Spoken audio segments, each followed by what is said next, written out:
ప్రథమ పోటీదారు రణదేవ్ బిల్లా. కొంగు వెనక కుక్కలా తిరుగుతూ రక్షణ ఇవ్వడమే నీ పని. నేనేదైనా కావాలి అనుకుంటే అది నాకు దక్కి తీరాలి. రెండవ పోటీదారు శతృ వంశం 100 మందిని చంపే యోధుడు కాలభైరవ. వాడి గుండెలో కత్తి దిగిన వచ్చేది నెత్తురే మాన్సింగ్.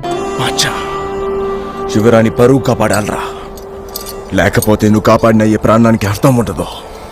చల్.